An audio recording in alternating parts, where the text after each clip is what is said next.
Happy Valentine's Day. It's now been a year since I had my Tesla Model S, so I thought I'd talk about the good and the bad points for me about owning this Tesla in the last year.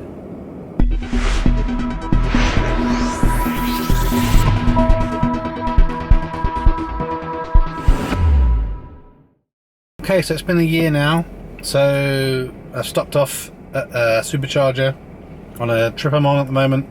So I thought, whilst I'm waiting to do a bit of charge, I would talk about basically my 1 year with a Tesla Model S and what I kind of think of it. So I'm going to start off with the bad, so I can finish on the good. I've tried to make some notes to try and kind of keep things focused. One thing I will say, and I'll have to caveat some of the discussion, but I recently got a new software update, which is version 2019. It's version 2020.4.1, and one of the things I noticed on this trip is some of the things are working a little bit better. So I will mention that, but obviously there's still been negatives and good points over the year. So start off with kind of voice control. So this is where lots of cars have it. You know, you can touch this little button that you can then ask navigation to do certain things or ring someone or what have you. In my Model S, that hardly ever works. You press the button, I just had this spinning wheel that just spins and spins and spins and spins, and eventually stops spinning, and then you press it again, it just does it and does it, does it. I've been in other Model S's where this works perfectly, but in mine just doesn't work well. I've spoken to Tesla about it. They say it works just as expected. But with this update, I did notice today, every time I press this button, it has worked. Let me just try it again. Yeah, it's working. Madness. So thank you if that is properly fixed. We'll see how that works over time. Now the biggest thing for me, oh, you can really hear that charge going into the car. So the biggest thing for me, it's been a bad thing about owning a Tesla over the last year, and it actually started out okay. The first month and a half I had to interact with Tesla a little bit, and it was pretty good, but the customer service is really bad. So trying to get things booked in to fix the fact that I was losing cell reception all the time, really difficult to get. You just can't speak to anyone on the phone. You log things in on the app and then they just cancel appointments without telling you.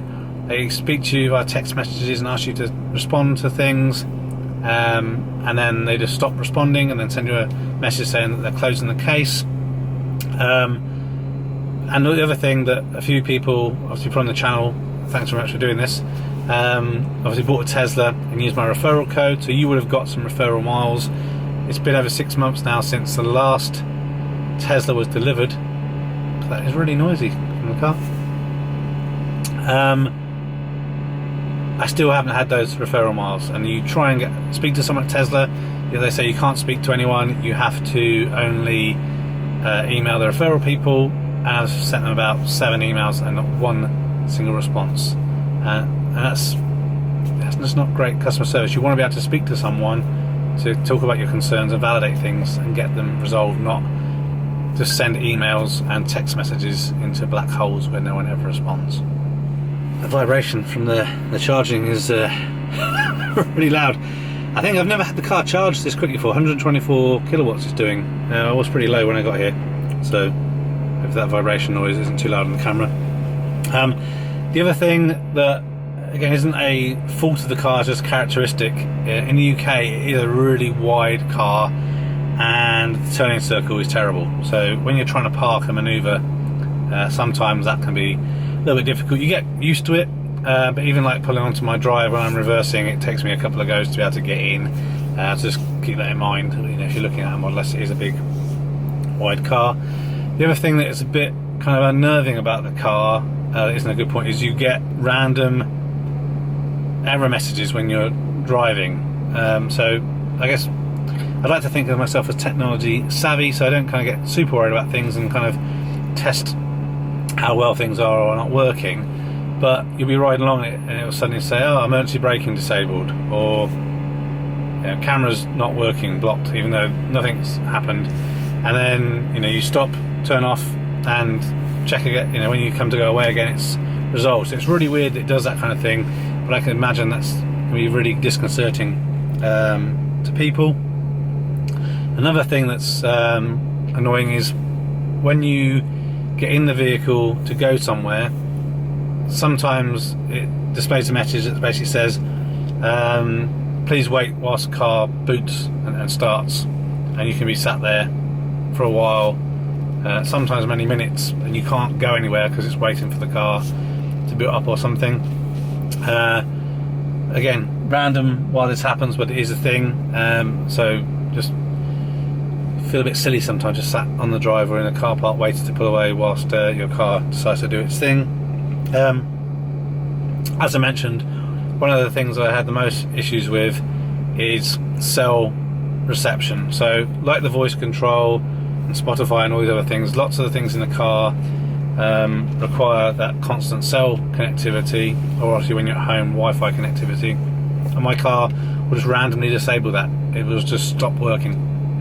And so Tesla advised me to turn off always connected, and that did help a little bit, but it's really sporadic. Lots of the time I have to kind of press and hold both buttons and do a reboot of the system to get cell reception to work. Touch wood again, it's been not too bad the last couple of weeks, but sometimes it's every single day that I have to do this. And you probably remember me from one of the other videos, one of the issues I had early on in the car was it would never remember settings. So every time I'd have to do that restart, I'd lose all my configurations and settings every single time. So that did get fixed by Tesla within the first couple of months, and that was one of the kind of last good experiences I had in terms of customer services. But that's when you could still ring them and talk to a human. And then other things. Oh yeah, is this, as I mentioned already, it's not the end of the world. It's just more annoying, this yellow border that I've had from the beginning. So lots of people say it's due to the heat and the adhesive around the screen has marked it. Originally Tesla said they were going to replace screens under warranty. Then they decided they weren't going to do that. They had this fix, which is basically where they clamp a big UV light onto the screen that sits there for like half the day. Tesla said they'd contact me when that was available. They never did. I saw in the Facebook group that other people were having this done, and also at my local service centre. So I contacted them, and they said, no, that's it. I couldn't contact them, of course, because of I sent them some text messages, no response. So I logged a service request.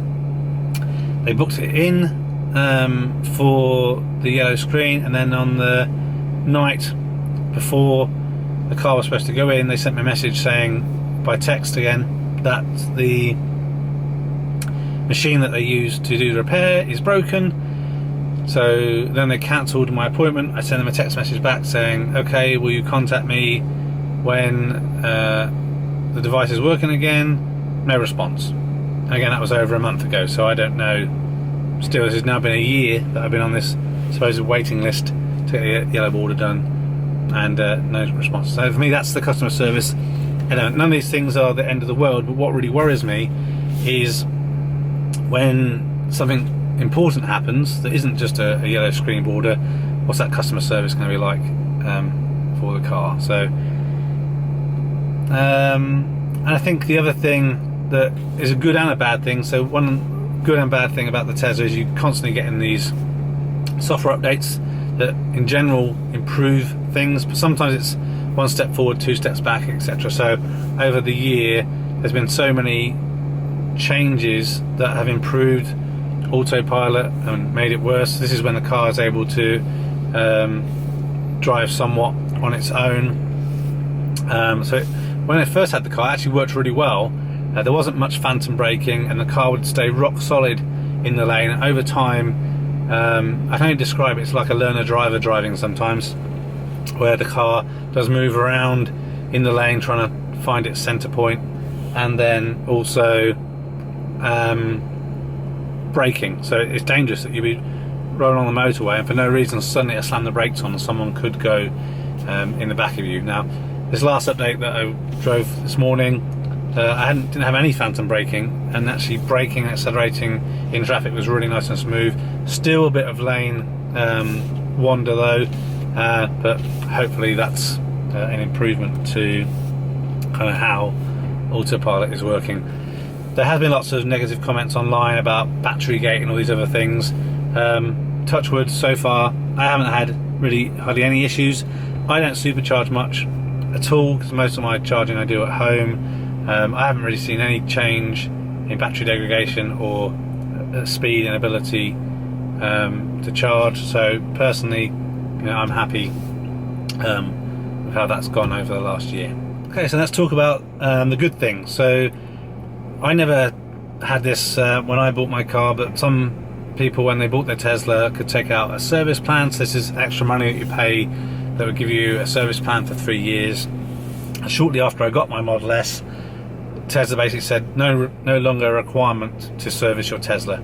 So that's obviously a significant saving, especially depending on how many miles you do. So you only need to take your car into a service centre when the car tells you something needs to be done. So that's really good that you don't have to worry about booking something in every X amount of period to keep the car within warranty and everything. It's all going to be done. You don't have to worry. Other good thing is those over-the-air updates. It is good that in some ways the car has got better over the year. Things that I've really liked the most is, I think Sentry mode is good. That could do with some more improvement. Some of the features in terms of configurations for the car are good. I'm not really interested in the games and stuff like that. I wish I'd spend some more time on making some improvements to some of the things that don't work so well, but it is really good that you have those over-the-air updates.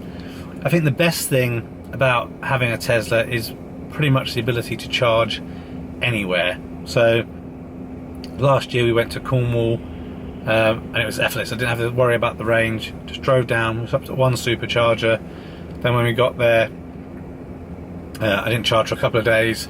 Popped to a Asda doing some shopping and just plugged in, got a bit of a charge there, and that was all I needed. But really well. So obviously I have a CHAdeMO adapter as well, and obviously now you can also have a CCS conversion done in your car. So then basically you can charge at a Tesla charger, and any charger basically that exists, a Tesla has the ability to charge it, and no other car has that. And the supercharging infrastructure really is amazing, even though I don't use it that much.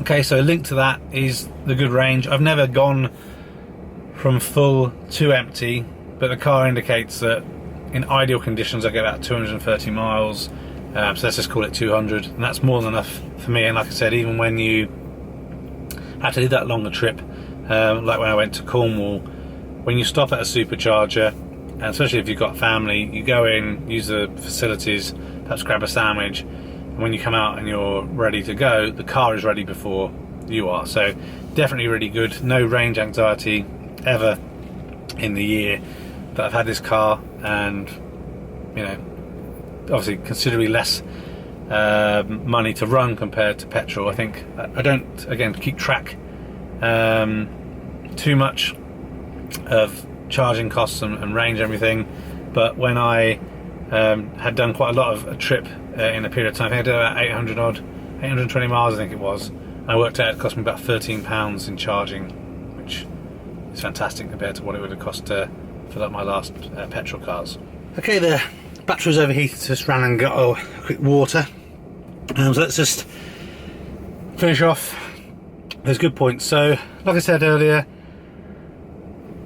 nothing serious has happened over the last year, so that's really good. So that's a good thing. Fantastic storage. Like I mentioned, this is a massive car and the boot is fantastic. So okay, on that trip we went to Cornwall, there's basically 4 of us. We had all the luggage and the dog in the back, so the fact we can use the trunk and the front gives massive storage. There's loads of room in the back for the kids and all the stuff, so fantastic car for that. I think it's actually really energy efficient as well, so even if you're long or short journeys, it's still pretty good efficiency. You get some good range. Even in the winter, obviously, you do have an impact, as with all electric vehicles, but still the range is really good, so that's fantastic. And the speed, this car is pretty quick. This is only, this is the 75 kilowatt model, so not even a performance model, but I think the 0 to 60 like 4.2 seconds, and I've never had a feeling this car is sluggish, and especially for, again, the size and the weight of it, the performance is really impressive. So I think that's pretty much it. I still love this car. I'm really happy that I bought it. I'm glad Tesla is doing well, but please, please, please do something about the customer service. I'm hoping to keep this car a while. Like I say, I think it's November 2017 this was registered, so it has a 4-year or 50,000 mile warranty. I've only done just under 12,000 miles, so it's going to be the years that gets this car to be out of warranty, not the miles. So I hope to keep it a while and really enjoy it, and hope that there's not going to be any issues. But with the current status of the customer service, it really puts me off maybe buying another one. Even, in fact, it's not that I wouldn't recommend a Tesla to someone, because like I said, I've had a good experience with the car, just the company kind of focus on its customers is not that great for me. So that's my thoughts over the last year. Enjoying it. Hope that the rest of another year is trouble free. Maybe I'll get this yellow border thing sorted. Maybe I'll get my referral miles as well. I've got a little idea on that, which I'll talk about in another video if my current theory works. But yeah, so let me know in the comments below if you've got a Tesla, how you've got on, good customer service, not. You think about buying one and then you got swayed and bought something else. I'd be really interested. But yeah. Oh, the other thing is, I really think this model, the Tesla Model S, looks a lot better with the arachnids that I put on as opposed to the standard wheels. So I'm going to sell those as well, because I kept them for a year and I've obviously not done anything with them. So time to sell them. My charge is nearly finished, 5 minutes, and then I'm good to go.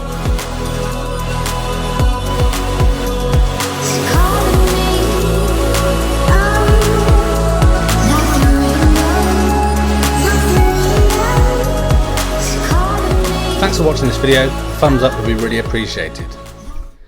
If you're interested in other geek type videos, please consider subscribing to Spectrum Geeks. Why not also follow us on Facebook, Instagram and Twitter? And before you leave, why don't you check out one of these other videos that may be of interest. Thanks again for watching.